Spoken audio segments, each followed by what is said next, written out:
You're listening to Binnall of America Audio. I will smash your face into a jelly! Up next we have Carl Feint telling us all about his work in studying USOs, unidentified submergible objects. This is a fascinating discussion taped on location at the Mass UFO Show. Here you go, folks. Here's Carl Feint. Ladies and gentlemen, we're here at the Mass UFO Show / Mass Monster Bash, and I'm here with the guest, Carl Feint, and he is an expert here on USOs, unidentified submergible objects. Carl, thanks for taking some time to talk to me here. No problem. For starters, let's talk about what made you interested in looking into USOs. Well, USOs do things that aircraft can't. They can't go into the water, and they definitely can't come out because we don't have engines that function in both mediums. So to me, it was an amazing craft that I'd like to find out about. UFOs, of course, are famous. Everybody knows about UFOs, and then there's USOs that, if you say USO to people, they'll think you misspoke or something. They don't even know you're talking about. So why do you think USOs have remained sort of on the edge of the UFO phenomenon, and people just haven't really heard as much about USOs? Mainly there's something that was held out at arm's length, like they really couldn't possibly exist. But they do. As a matter of fact, a rather famous case 40 years ago is Shag Harbor up in Nova Scotia, not far from here. And that is a very famous and documented case. The medium just hasn't covered it because it's the flying thing that gets all the attention. But it's the same things that fly that go into the water. There's no differentiation really between. It's just an acronym type thing where you specify one from the other. So a water UFO has only lately come to the surface because of the website I put on. Before that, it's just dead. You're just talking surface. You've looked at a lot of USO cases, of course. Mm-hmm. Would you say that primarily that they are just stay in the water, or is it they come from the sky, go into the water, and then come out of the water and go into the sky? What's your I guess you could say what's the textbook, if you will, USO case? They do both. As a matter of fact, it's three. It's space, atmosphere, and water. It makes no difference to them. As a matter of fact, atmosphere and water are both governed by one physical principle, and that's fluid dynamics. So it really doesn't matter to them. They have the engine to do it with, which we don't have, and they have the means of entering without smashing to pieces, which we don't. So it's a craft I'm very interested in for that reason. And one of the things that I noticed that you were talking about last night at the presentation was underwater bases and that kind of stuff. Talk a little bit about the underwater bases phenomenon and stuff like that. Okay, well, this kind of stems from that book in 1970, which is Ivan T. Sanderson's Invisible Residence. In the book, he primarily sorts out the UFO water cases, mainly to say there's a civilization coexisting on our planet. And so there's a civilization underwater. It's kind of like the movie a long time ago called The Abyss. But in any event, I don't believe in that. We have on this planet, in this solar system, only one planet with liquid water, and that's us. So if you're going through the desert, you have a road map, and that says Oasis, that's where you go. So we get a lot of visitations from various types of aliens, believe it or not, in various types of craft. And we have liquid water, so evidently they have some interest in water here, but not as a permanent base. I don't believe that. Okay, all right. And then you also talked about UFOs sort of pulling the water up from Earth, flying over a body of water and pulling it up. Mm-hmm. I've heard of stuff like that too. I don't know. Talk a little bit about that additional phenomenon. Okay, that's in my paper on my website called Physical Influences of a UFO on Water. I mean, it's not the only influence that a UFO does to water. It creates bulges, depressions, which are called holes sometimes, then mounding, and then finally the water spout. The water spout is because there's a suction under the UFO. And that's all regarding the field that rotates at a very high speed to protect the UFO. This whole suction thing is like a byproduct. It's like the prop wash. That's not necessarily for the flight of the aircraft. It's turbulent air in back of the aircraft, but it's a function of the propeller doing it. Well, this is a function of the field doing it, and it creates a suction underneath, and that suction sucks up cars, not cars all the way up, but it'll suck it off the road enough so your brakes don't apply, and it sucks up water. So it's a byproduct. That's strictly all. That's all it is a byproduct.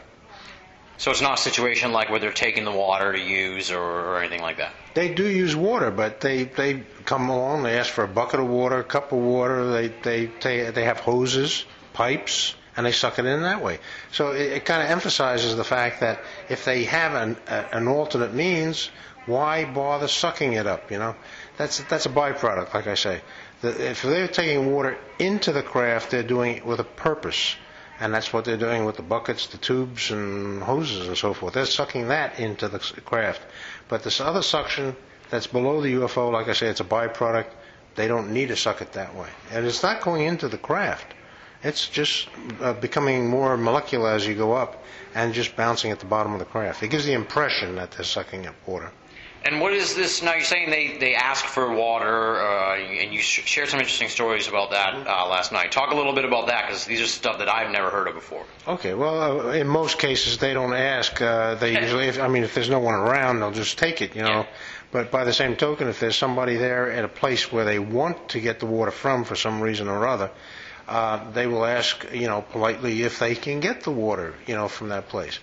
And most of the people are kind of stunned, you know, and it's a strange person here, and, you know, it's kind of humanoid. And they'll say, yeah, fine, take the water, you know, and it's kind of staring at this guy. He gets in the craft, and zing, he's gone, you know. As far as the USO stories that you've gotten and the cases and stuff like that, obviously it's hard to sort of put a percentage on that kind of thing, but are they primarily civilian-type things? Do you get a lot of military cases where there's USOs reported? It's kind of 50-50. As a matter of fact, I'd hate to put a percentage on it. Yeah. A lot of people are doing mining or something like that, and the UFO pops down near a river that they're at.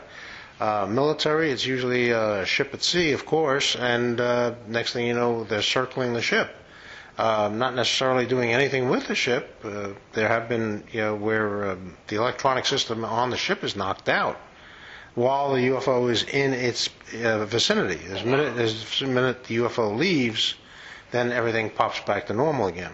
So somehow the field or whatever it is within the craft is knocking out the means of generating or producing the electricity necessary. My website has aircraft carriers, other large ships, and UFOs as a thing, and that's strictly military there. And there are other cases of smaller UFO ships throughout all my texts. So it does cover all bases, and I just wanted to put the aircraft carriers in different perspective, because aircraft carriers are kind of like the motherships. We call them motherships. Yeah. They're actually space carriers instead of aircraft carriers. They carry their own, what you might call scout ships, usually anywhere 10 to 30 feet in diameter. And they come out of the mothership and return to the mothership again. So it's just like an aircraft carrier at sea that has airplanes coming off the decks and then returning to the craft again. So there's kind of a similarity there in mental thoughts about what, you know, a carrier is and what a space carrier is. And now we all know about how the UFO phenomenon seems to, obviously it's got quite a history. It goes all the way back, you know, to ancient times. Is it safe to assume that that is the case with the USO phenomenon? Oh, yes. My cases start at the year 1067. Wow. So that's back a few years. There's been quite a few cases in the 1800s, which is closer to our era, you know, and some that were misidentified too, because the Indian Ocean has a lot of cases where they see spinning lights on the water's surface. But I don't believe that is a UFO. I believe that's what's a seismic thing. Of course, the Indian Ocean is highly seismic. Earthquakes, tsunamis, you name it. And so these things, only 99.9% of these things are seen in the Indian Ocean only. So UFOs, though, USOs, if you will, are seen all over the world. So it's you can't pin it down and say it's only coming from one spot. You can pin down these pinwheels that are on the surface of the water wheels, into one area. So it doesn't follow the USO procedure thing. And it's safe to assume then that the USOs, these aren't limited to oceans and seas. Do you get a lot of lake USO stories, reservoir maybe USO stories, or river type stories? All of the above. All of the above. Ponds. Oh, wow. Most of these craft are no more than, like it's an 8-to-1 ratio, 8 feet wide and 1 foot high. And so a lot of them are in the maximum 10 feet high. So all you need is 10 feet of water to hide it. You know, and that's the case. A lot of them come into the shore, and people say there was a submarine out there, and the Navy will deny it. They said there's no way a submarine will get into 10 feet of water. Yeah. So, and they said, what the hell was it that came fly, out of the surface? And USO. There you go. Where can people find out more information about your stuff? And do you have any books or anything like that coming up or already out? Tell people where they can find out more about Carl Feind. Okay, well, I'm thinking about a book. I'm going to start it in January, I believe. But as far as immediately, my website, which you can put in Google as just water UFO, no spaces, and I come up right at the top because it's a dedicated name site.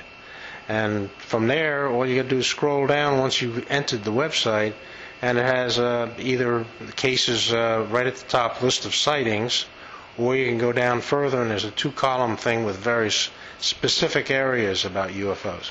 Awesome. Carl, thank you so much for taking some time here during the weekend to talk to us. Really appreciate it. Definitely check out his website. It's got a ton of information. I'm going to get home. I'm going to do a thorough look at it, and hopefully we can bring you back for a full-length interview type situation where we'll be in the comfort of our own homes on the phone, that kind of thing. So thanks a lot for taking some time to talk to me. My pleasure. Thank you. There you go. That was Carl Feind. Big thanks to him for taking some time over the course of the weekend to talk to us. Of course, you can find out more information on Carl at the website www.waterufo.net. Pretty simple there, waterufo.net, all one word. Check it out. Following Carl here, we have the very esteemed Don Ledger to talk about the Black Triangle phenomenon, Shag Harbor, and his work researching pilot reports of UFOs. Let's take it away with Don Ledger, direct from the Mass UFO Show. Ladies and gentlemen, we're here at the Mass UFO Show / Mass Monster Mash, and I have pulled aside Don Ledger. He is a major player in the world of ufology. He's done a ton of great work, and we're gonna sit down and talk a little bit here at the conference about what he's here for and some of his great research. So, Don, thank you very much for joining me here. Pleasure to be here, Tim. For starters, just tell people what you're presenting on here. You were talking about the Black Triangles. Flesh that out a little bit. Tell us about your presentation some and all that good stuff. Yeah, well, over the last maybe 4 or 5 years, I've taken an interest in the BETs. Where I'm a pilot myself, predominantly because it sort of bothers me the way these things seem to be able to impinge on air traffic control's airspace and the airways in general. This can be a danger to flight.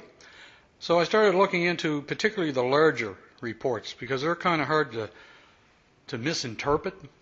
Some people might see a few lights in the sky in a triangular shape. That could be possibly an airplane, but usually there's a noise associated with that. But usually the larger ones, it's pretty hard to mistake those. They're right in your face. They're up there. They're not very high. They're very, very big. So those in particular really interested me. So that's pretty much where I targeted.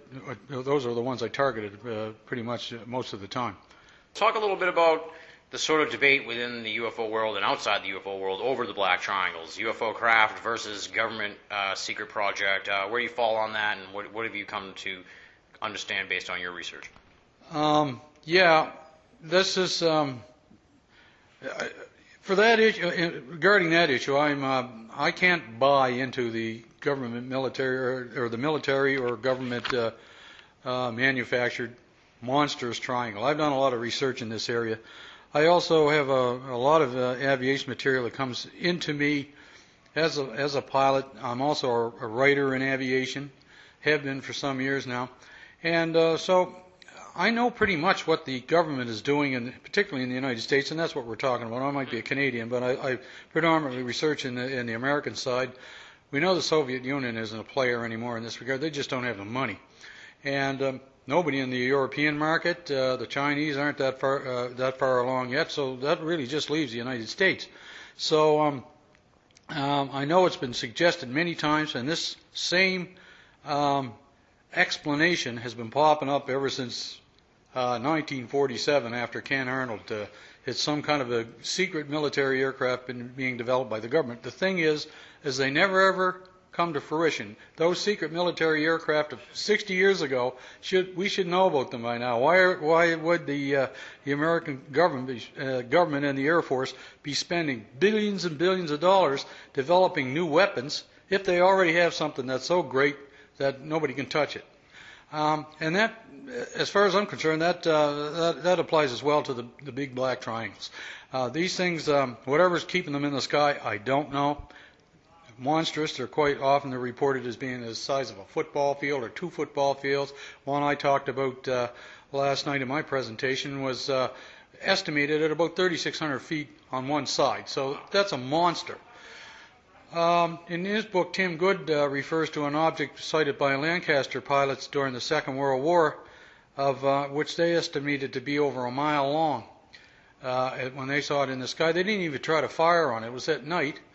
None of them believed that this was some kind of a German military craft. Now we're going back into 1943 and 44 here, and so there you are. We have these monsters back then. They didn't say this was a triangle, but they couldn't. To be honest, they couldn't say what it was. All it was a string of lights about over a mile long, right beside their aircraft, and it just awed them.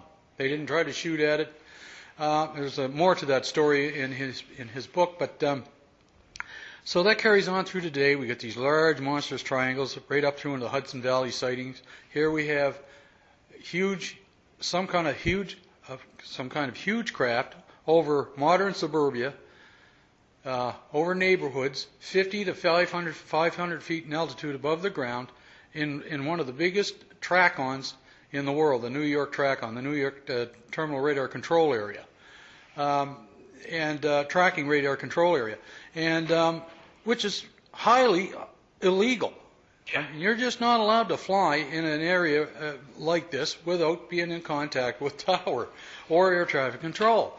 Everybody has to be. A lot of people miss this point, but pilots don't, because they know how illegal this can be. You know, just how much you can get your butt kicked for doing something in this regard, flying, ultralights at night and so on and so forth. There's a lot of nonsense. That was one of the explanations somebody came up with. This was an ultralight. For instance, in the Hudson Valley sighting, there was a bunch of ultralights decided to go up that night and fly in formation. That's ridiculous. It's absurd is what it is. Not only because it's crazy to fly ultralights at night normally, because they don't, usually the ultralights don't have any, particularly back in 1982, they were very basic in those days. They don't have the kind of instrumentation aboard, the electronics aboard. Basically, back then they were just barely flying. They could only fly in like 5 to 8 knot winds, and once the winds came up, that was it. You were grounded. Because you might not get back on the ground, or you could fold a wing up or so on. They're a little stronger, some of the newer ones nowadays. But anyway, in this particular instance, you had these monstrous things flying in the northern sector of New York's Terminal Radar Control Area, and with impunity. Yet these are supposed to be top secret aircraft developed by the military, yet they seem to want to test them out over, millions of people who can see them in the sky. I mean, and there are millions of people living in that area. That to me, again, is absurd. It just doesn't make any sense to me. You mentioned earlier when we were talking outside the studio about the fact that NIDS had published a report on this. And this was conjecture on their part. I actually have a picture of a conceptual picture of what they thought it might look like. Again, this tried to attribute it to some experimental aircraft that the United States government or the Air Force was building for whatever purpose. Now, in reality, what they're building are blimp-shaped object, or not objects, even blimp-shaped aircraft, which are in development stage, which are no more, really, much more sophisticated than what was being flown. There were blimps during the Second World War by the Navy, the German, rigid dirigibles, like the Hindenburg and so on. And these things were quite huge. I mean, the Hindenburg was over 800 feet long, and that was impressive. But still in all, there was a whole there's a whole class of aerodynamics that goes along with these things. They have to be able to push themselves through the air. That means they have to have engines powerful enough to shove them through the air. Blimps and dirigibles suffered from what's called inverse drag, which means the larger they got, the more drag they presented to the air as they're trying to push their way through them, and through the air, and so that meant more power. More power means more weight, more fuel. It was a self-defeating purpose, and so they could only basically get these things up to around 90 to 100 knots. So even now, what the United States Air Force is experimenting with, and Lockheed Martin has been developing. I showed some pictures last year. They had a test flight on one. It was only about 200 feet long, but it looked like 3 Goodyear blimps stuck together side by side. And they're using, and this one in particular right now, it can't fly in anything over 10 knots. They have to land because it's just, they're hoping to get it up to about 120 mile an hour type of an aircraft, which is going to be used as some kind of a platform for surveillance and for, basically surveillance, almost like AWACS. Maybe surreptitious at night, being able to fly into an area nice and quiet, with the low-speed propellers turning around. But essentially what they're shooting for is some kind of a craft that they can get up at 100,000 feet and just hang there. Yeah. And they're over the horizon, and they're over probably even out past the border with the country that they're fighting with at the time. And so they're out of range, they're out of rocket range. No country's going to fire into another country's territory if they can help it. They're out of range, they're up there. They don't have to worry about the satellite's problem of coming down in a polar orbit, crossing over an area and only having 5 to 7, 8 minutes of time to actually do any serious photographing.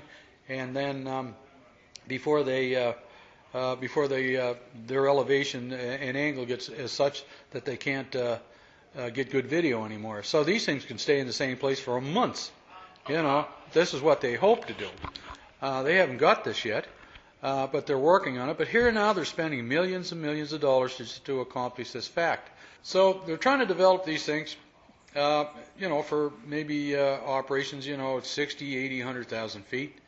But they're spending millions of dollars on this now. I know Lockheed Martin is doing it on their own.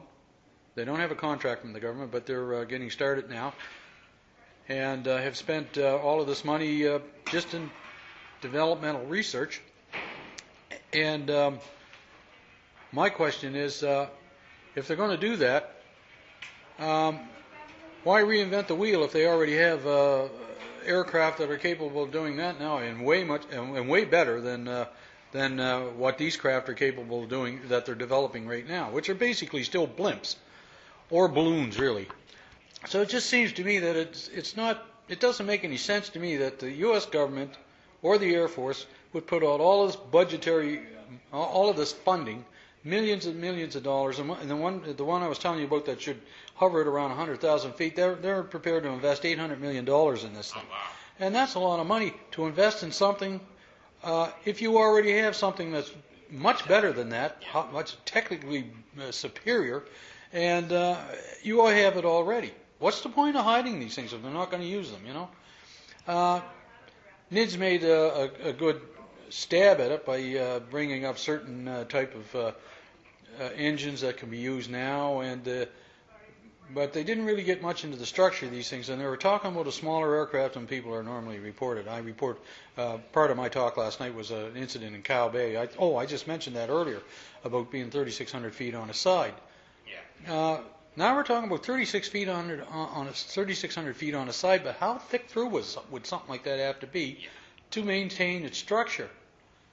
And I did some rough math on this and checked around with a few engineers, but they figured if you're going to have something 3,600 feet on the side to support it, if there's some kind of structure inside, you're probably looking at something in the neighborhood of 300 to 400 feet thick through. That's just from the bottom to the top. This is a monster machine. And now you need the fuel to run, the engines to run something like this, to push it through the sky. And of course the fuel, the personnel to run it, and so on and so forth, and whatever its job is, so you're going to have all of that on board, plus the infrastructure, the structure inside the aircraft that just keeps this thing together and keeps it rigid enough to keep it in the sky. You're not, unless this thing is a series of blimps, 3,600 feet long, which seems to me to be, again, a little bit ridiculous. It just doesn't work for me, because this is a pretty flimsy rig at this point. And then it seems like this black triangle thing sort of just kind of came about in the last 20 years or so, but I'm sure that you would have more information about that. What's the chronology of the black triangle sightings, and do you think they sort of just sort of came along recently, or is that something that we can trace back further? There are black triangle sightings going back into the late 50s and early 60s. I have a couple myself, even from my area up in Nova Scotia. One over the Minas Basin in 1972, I believe. And there are other reports from, the United States and England and so forth of black triangular-shaped aircraft. So I believe they've been along a lot longer than this. Hudson Valley certainly brought focus to this particular type of UFO. Again, there seem to be as many shapes in UFOs as there are automobiles in the world, in different shapes and makes and sizes. I don't know if that's the reason why that happens, but there are, I have one in my booklet inside there that's, I believe, 1906, where a farmer reported, it was either 1905 or 1906 in the United States, reported a black black triangular-shaped object crossing over his field during the day. Now, 1906, or 1905, is you can't explain that. We didn't have any airplanes that flew like that. In 1903, the Wright brothers barely got off the ground in 1903, and it was like 1906, 1907, 1908 before Blériot in France could even make it across the channel in that aircraft of his, and before any aircraft were strong enough to really fly much more than about 10 miles. So I don't know what this thing was back in 1905 or 6, but I'm pretty sure it was something of the UFO ilk just back in that day. I think they've been around for quite a while. We've talked with Chris Stiles. We've had him on the show. He was on the show last spring, and of course you're very well aware with the Shag Harbor incident. You helped him out. You co-wrote the book with him. I'm sure you did a ton of research. Talk a little bit about the Shag Harbor incident, your take on it, and all that good stuff. Well, Shag Harbor incident, Chris Stiles, as you said, has already been on the show talking about it. It's a tough story to tell in a very few minutes, as Chris will tell you. There's so many avenues and little trails that run off to the side, and interesting little events that happen. Essentially, a fisherman and three friends driving along in a car see something coming down out of the sky at an angle on October the 4th, 1967, around 25 after 11 in the evening, and lose sight of it after it goes down behind the trees, but just shortly after they come around from behind the trees, get close to the shoreline, get out of the car and look out and see something drifting on the water with a pale yellow light on the top of it. So they're concerned. Their take on it is that they just saw an airplane crash, and they think, maybe this is a piece of it with still one of the navigation lights. They don't carry pale yellow lights on airplanes to begin with, but they didn't know that. So Laurie Wickens, who was the primary, and this guy really started the whole thing off. Without Laurie Wickens making that phone call, we probably would never have been involved. There probably never would have been a Shag Harbor incident. So anyway, he runs down the road with his friends in the car. They make a pay phone call to the RCMP in a detachment. That's what they call their offices. Detachment back in Barrington Passage. He reports it. Werbicki, who takes the call, he's a corporal. Asks him if he's been drinking because he knows Laurie Wickens. Laurie's only 17 then, but he's a fisherman now, a full-time fisherman on somebody else's boat. And so, in the meantime, I guess his phone rang. According to Ron O'Brien, told me that when he was talking to Werbicki about it, Werbicki said another phone started to ring. So he asked Laurie to hang up well, at first he asked for the phone number at the payphone, and he told him to hang up and stay put. And he went over and answered the phone, and there was several other people over a period of about 5 minutes had called in from different points around Shag Harbor, some as far away as 13 miles, saying they thought they saw something crashing in the area around Shag Harbor. It looked like an airplane coming down. So he's taking it serious at this point. Calls in the 2 other Mounties he's got staked out on a clearing somewhere down in Lower Woods Harbor, or Upper Woods Harbor, I think it was. They were looking for deer jackers, which is deer poachers, I think they call them down here. So he calls them back to the office. He tells them what's happening, thinks he's got a crashed airplane. They go roaring back down to a place called what was then the Irish Moss plant, and is now still there. It looks pretty much the same as it did, different paint job on it, but no longer an Irish Moss plant. It's an underwater film crew uses the place to store and do some background. And but anyway, so they're watching this thing out on the water. The thing is drifting, it seems, with the tide, or maybe it's under its own power. They're not sure. The tide is at an ebb at that point, and so. After a while, they first of all they think maybe they should try and take a dory out that's tied up close to the Irish Moss plant, and then they think maybe that's a little too dangerous. Must remember the night is clear, no clouds, lots of stars, bright starry sky, but no moon, and hardly any wind. But they still think that dory might be a little too, which is sort of a fisherman's rowboat, a little too dangerous to take out and try to get 3 or 4 people in. And besides that, they tried to recover somebody over the side to, tip the boat over. So Rebicki has the other 2 Mounties, which is Ron O'Brien and Ron Pond. Ron Pond is the rookie at the time, so he's given a notebook. While he gets his notebook out, he's told to go around and do interviews with the witnesses.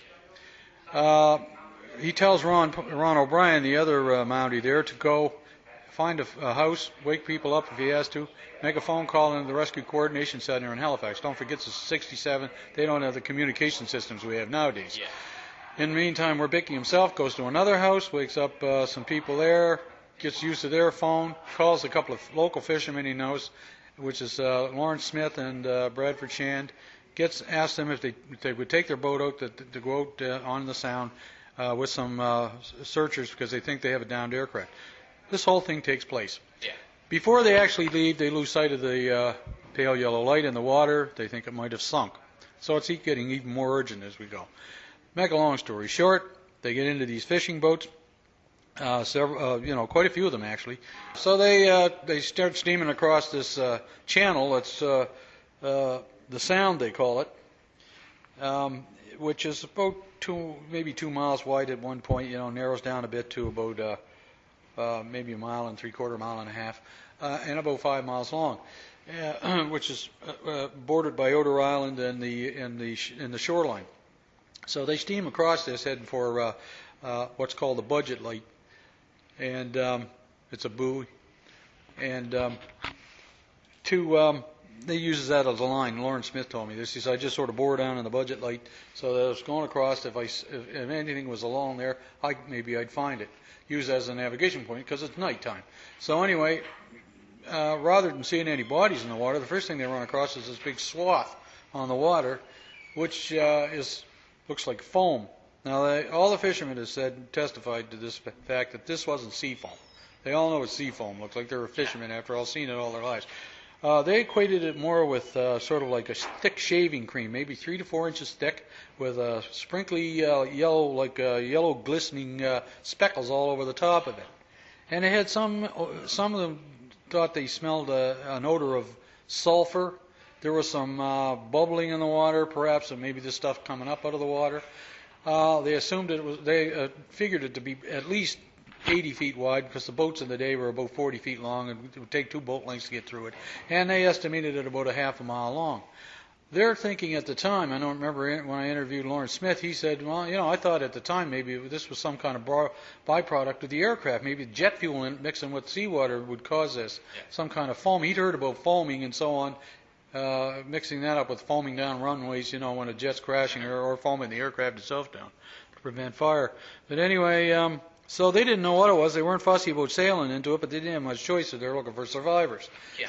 Some of the fishermen had knots in their stomachs because they were, particularly Normie Smith and Laurie and so on, because they're figuring they don't know what they're going to find in the water, but they figure it's going to be gory.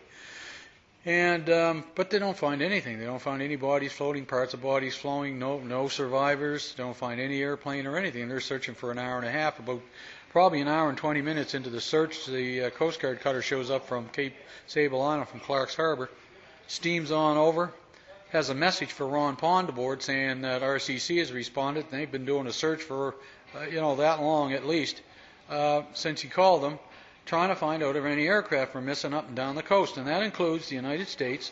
They're looking for Air Force and private aircraft and commercial aircraft. Nobody was missing. Nothing was missing. Nobody could find anything missing. So I guess the fishermen at that time were probably wondering what the heck we're looking for. Well, by that time, the air desk in Ottawa with Squadron Leader William Bain, who was manning the air desk at the time, which was Canada's UFO reporting center. The RCAF's was the Air Force in the day.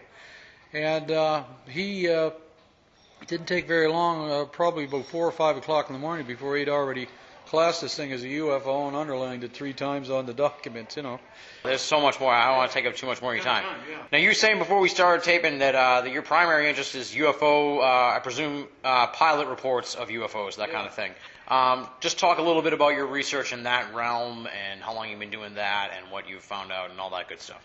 You're probably aware of the National Aviation Reporting Center on Anomalous Phenomena, run by Dr. Richard Haynes out in Washington State. And he's retired from NASA. He's a scientist there. He was chief scientist with them. And he started this organization to investigate pilot sightings exclusively, and pilot reports, air traffic controller reports. At that time, I'd already been doing that myself on my own here up in Canada, and but I became affiliated with them as what's called a technical specialist for NARCAP, but in Canada.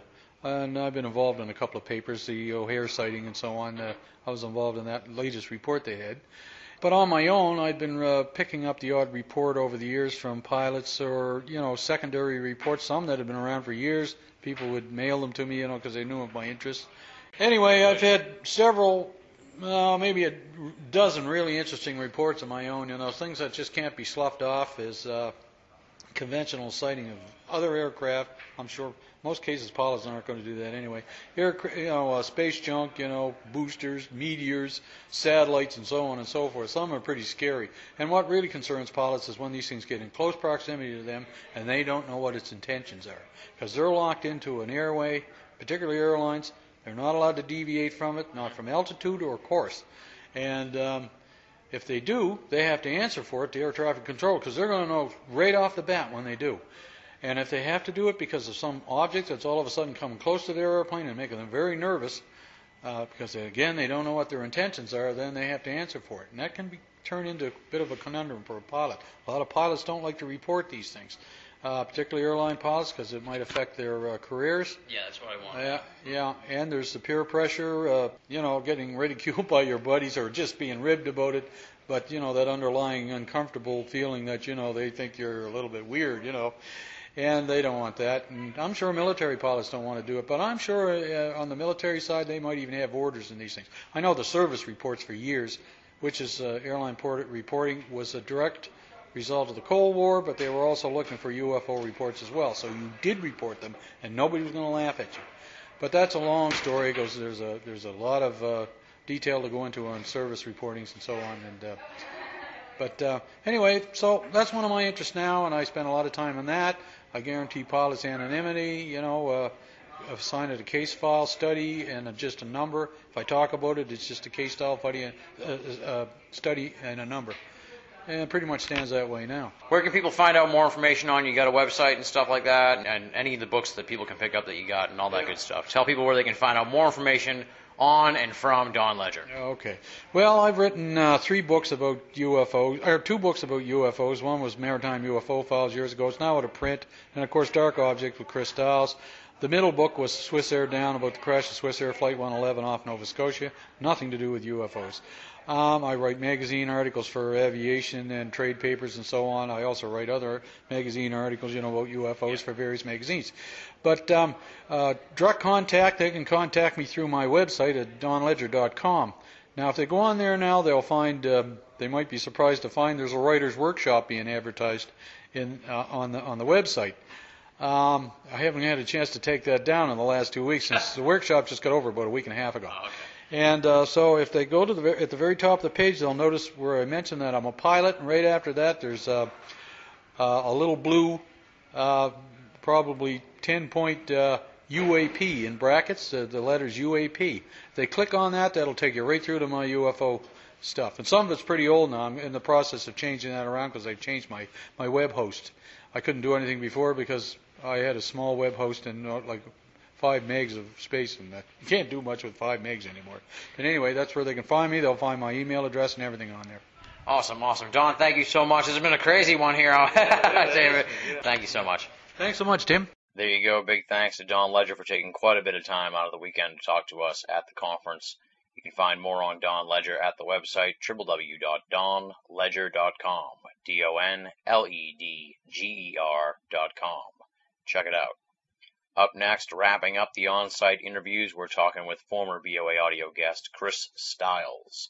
We're going to be finding out about what he's been up to since his BOA audio appearance, how he feels about being known as the Shag Harbor guy, and some interesting information on his other work involving reality transformation and controlled witness perception studies.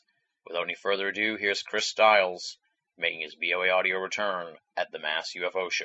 Here we go. Ladies and gentlemen, we're at the Mass UFO Show / Mass Monster Mash, and I'm here with former Binnall of America audio guest Chris Stiles. You probably heard him last spring. If you haven't heard him, check it out. We did an amazing, in-depth discussion on the Shag Harbor incident. I'm sure, of course, that's what he's talking about, so just tell people what you're here talking about and give them a little thumbnail on that. Well, I came down here as part of the continuing 40th anniversary celebrations about the case, and I'm hoping here for the first time here in Massachusetts to give the people just a good overview of this enduring mystery. And do you find there's a lot of interest here in America? I'm sure it's popular up in Canada.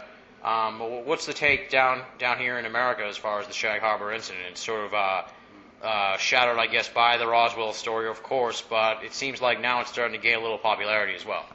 Yeah, and I've been very pleasantly surprised, Tim, because what I find is down here is that the case is differentiated enough from Roswell. There's been enough U.S. segmented and feature treatments.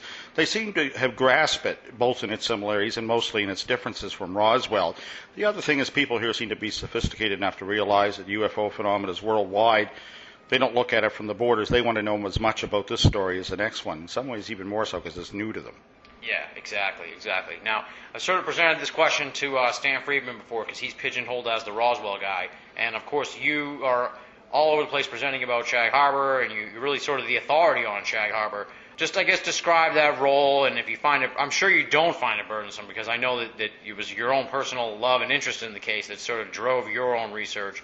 But I guess just talk about being sort of typecast like that and, the pluses and minuses of that whole thing, of being associated with one specific popular case. Well, that's a burden I'm prepared to accept, Tim. As far as I'm concerned, the thing is, Shag Harbor incident is the gift that keeps on giving ufologically.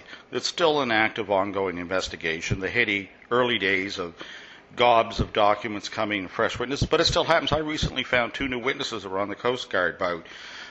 Shortly before coming down here, we had a nice little surprise. The Coast Guard sent a gentleman down to Shag Harbor, went into the post office here and turned over the actual ship's logbook, which had been lost for years, as an artifact for the Shag Harbor Incident UFO Society to hang on to. So, things are ongoing, and I do other things, and sometimes we get into that. Once, to put that in perspective, and you'll like this, a couple of years back at one of the MUFON symposiums, Don Ledger and myself were down there as presenters, and neither one of us talked about Shag Harbor.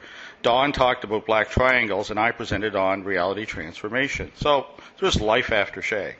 There you go. We'll talk a little bit about this reality transformation. What do you mean by that? Because I didn't even know anything about this. So, well, on Paul's website, Paul Kimball, who has the excellent The Other Side of Truth, right?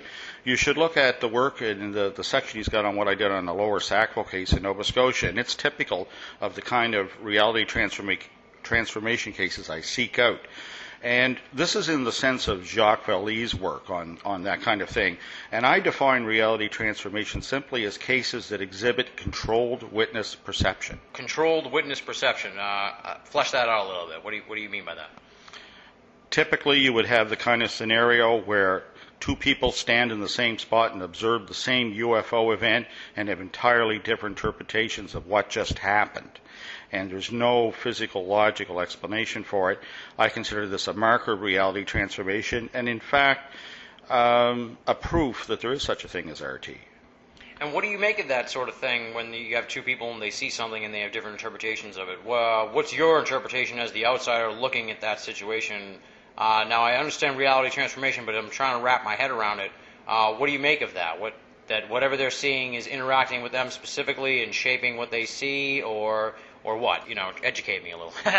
Well, I think there's a number of combinations, and what it is there may be a core physical real event, or there may not. But even when there is, when you attempt to control witness perception, it's not always successful. People react differently. We're all individuals, just as if we took a drug or whatever. What ultimately the purpose is, other than a screen memory or whatever, I'm not sure. When people discuss alien purposes, if there are aliens, I don't know their purpose. But what I'm saying is I've simply proved through police reports and other things and follow-up investigation, and believe me, Paul Kimball's website, The Other Side of Truth, on my work on the Lower Sackville case, exemplifies what I mean. He thought it was significant, and I have to agree. And I think it points out it's something that's been largely ignored in North America, the RT and the European view. I believe there's a physical reality to the UFO phenomena, but there's also a strong psychic component. And I think this is the mechanism of that component. Okay, there you go. All right. And now, obviously, there's always going to be comparisons between Roswell and Shag Harbor crashes, famous crashes, all that. And like we were talking off air or whatever about how the U.S. government every few years seems like every anniversary or whatever of Roswell they try and say something about what it was, and they try and change the story around a little bit. And you were saying that's a different situation up in Canada. They're kind of hands off on the whole thing. So since the Shag Harbor incident, has the Canadian government got involved in any way, or is it pretty much they don't want to deal with it anymore? Well, with government, as always, one hand doesn't know always what the other does, and I'm sure there are departments that would like to see it just go away. But I can say I've never felt the presence of the hand of government interfering. Cooperation with many departments, from RCMP to D&D to National Archives, has been excellent. Had a few problems with the Coast Guard and other divisions, but look, things aren't perfect. Overall, it's very different than the U.S. situation. Currently, on the National Archives site, when you look on the Shag Harbor case, they have a nice little one-page thing with some attached documents that actually say the case was unsolved, and as far as RCMP were concerned, was far from conventional, is the term they use. And at the end it says the case remains open and solved, and the D&D believed it was a UFO. So, National Archives has actually helped promote the case by disseminating this information. And like I say, so far, cooperation's been good. Look, there's things, I'm not saying there's no evasion, and there's things get lost, but for the most part, it's been quite good. And what have you been up to? It's only been a brief period of time since you were on the show, 6 months or so. What have you been up to since then? I know you say you took a trip out to PEI to investigate the Ebenezer story. I don't know, give us a little update on what's going on with Chris Stiles in the past 6 months. Well, yes, I had a trip to Ebenezer. It was quite memorable and somewhat productive. It was the first time that, we went out in the field, just initially trying to relocate. Interestingly enough, it reminds me of the early days of Shag Harbor. The community has forgotten this entirely. The actual eyewitnesses have moved to other locations.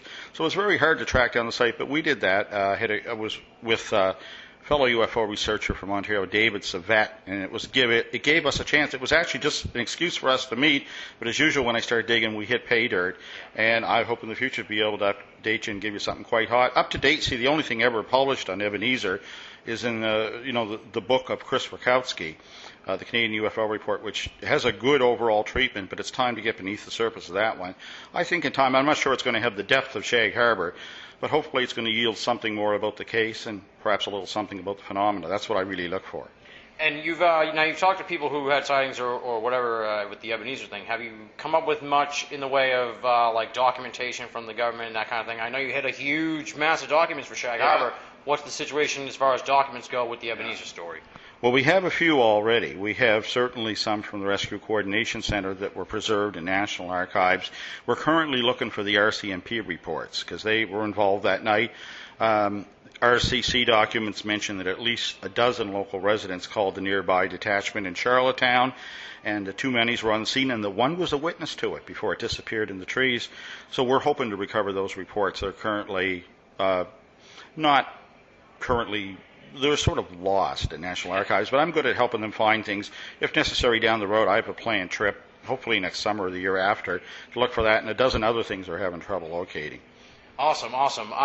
What do you have coming up down the line? Anything you want to promote or anything like that, or a website, or how can people contact you, all that good stuff? I usually use Google. I don't have a website, and it's a good buffer zone. And look, I have a listed phone number. Anybody that's trying to reach me with information or help, you can send it to shagharbor@hotmail.com, and that's the usual Canadian spelling, all lowercase, and I look forward to your emails, and I will answer all. I'm sometimes away for up to 4 days at a time, but that works. Sometimes in Canada you communicate whatever way you can, phone, email, carrier pigeon, whatever works. I get back to you.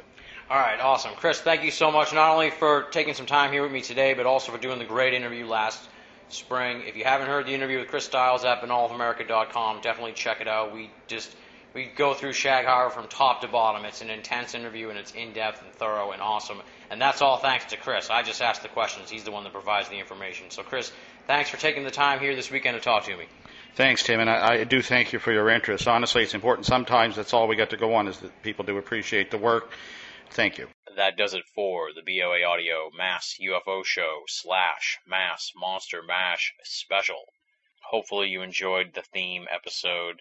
1,000 apologies for some of the interviews that may have sounded a little weird, but that's the kind of thing that happens when you're taping on location.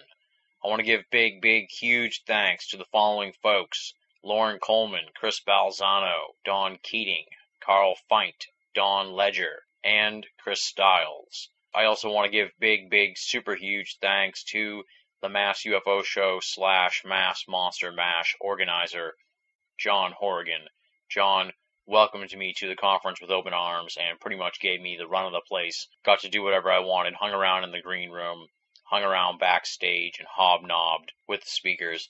It was a great time. So big thanks to John Horrigan, and I will be seeing you at the Mass UFO Show / Mass Monster Mash 3 next October. Before we dive into the Binnall of America audio listener feedback mailbag, I want to give a little mention here that this podcast that you're listening to, Binnall of America, is nominated for a 2007 Zorgie Award, which is the brainchild of former BOA audio guest Paul Kimball and his blog, The Other Side of Truth.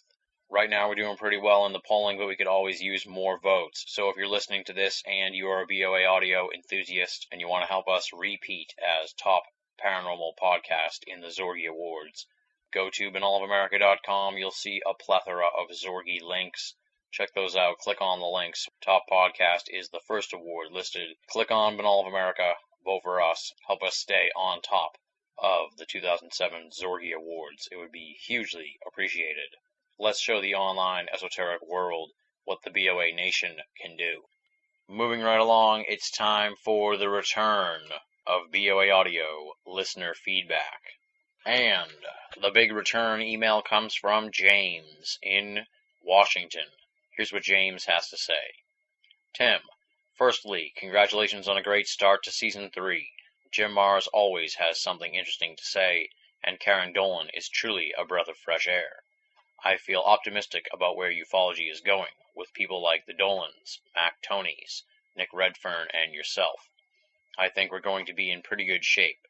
The merging of ufology, paranormal, cryptozoology, and just about everything else weird and unexplainable you can think of seems to be the best thing to happen in years, for all the genres and subgenres of esoterica. Yes, the future looks bright.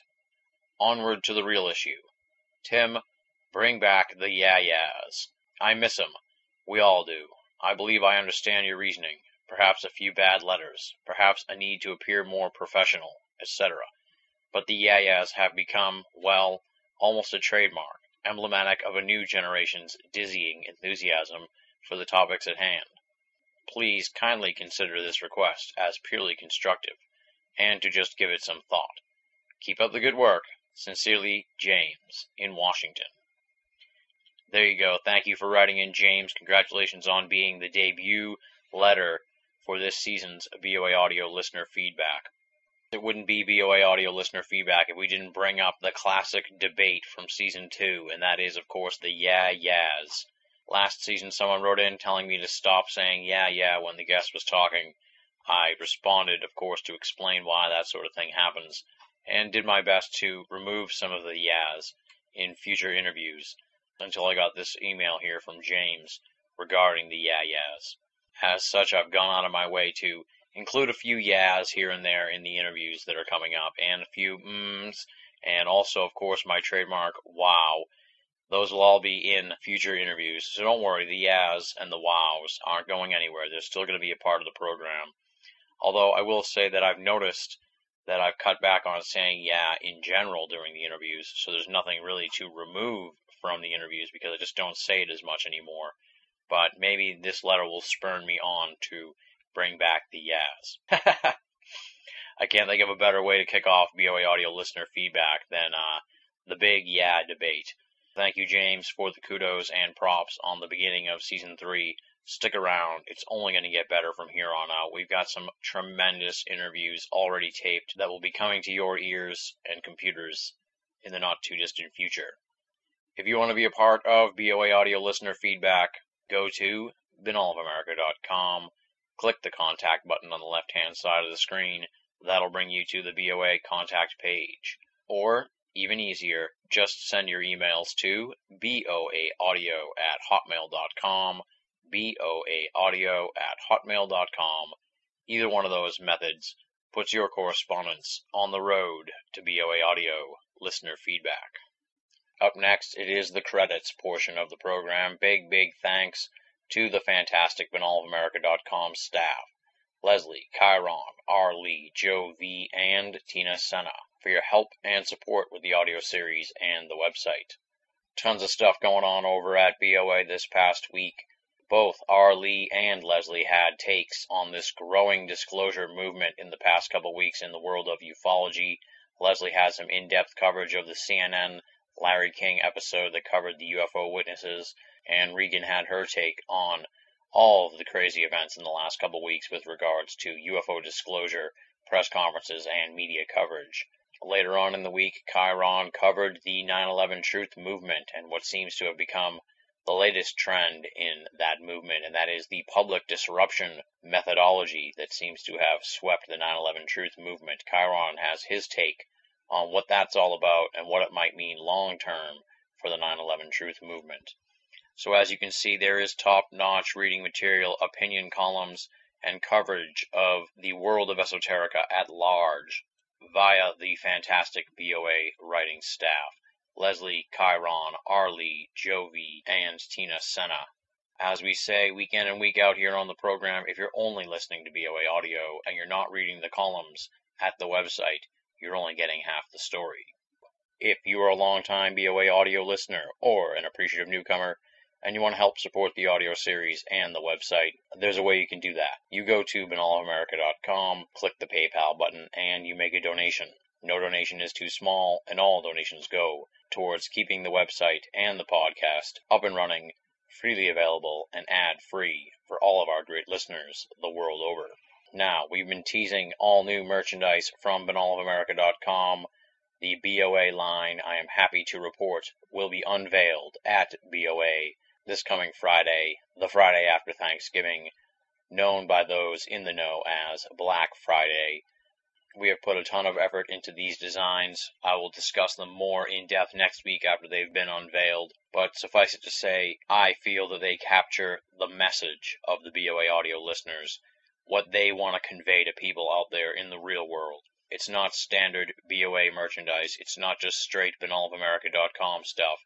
It's paranormal merchandise with a special message, and hopefully the listeners of this great program will dig it and pick up some of the merchandise and help throw some change into the bucket of BOA so we can keep the franchise growing and evolving in the weeks, months, and years to come. Stay tuned to binnallofamerica.com. this coming Friday, Black Friday, for the BOA line's grand unveiling. Last bit of business we have to take care of, and that's the preview for next week's program. This one is going to be an awesome episode. It is the first two-parter of the season. Our guest is Keith Chester, author of Strange Company, Military Encounters with UFOs in World War II, which details the often overlooked but critically important Foo Fighter era in ufology. In this installment, we're going to cover the surprising variety of actual Foo Fighter objects that were reported to be seen, how the Allied forces investigated the Foo Fighters, notable figures from that era, 10 key Foo Fighter cases will be discussed in detail, and we'll be covering the explosion of the Foo Fighter story on American shores. And all that is just part one of this marathon conversation. This is an intensely thorough edition of BOA Audio where you're almost guaranteed to walk away having heard something new, and it definitely constitutes a must-hear episode for any serious student of ufology. Keith Chester, part 1 of 2, talking about Strange Company, Military Encounters with UFOs in World War II, the Foo Fighter era of ufology, in tremendous detail, top to bottom, next week on Binnall of America Audio Season 3. And on that note, there's not much left to say, my friends. I want to wish all of our great American listeners a fantastic Thanksgiving holiday. Have a wonderful time with your families. Enjoy the meals. Enjoy the time to kick back and relax. I hope you all have a great Thanksgiving.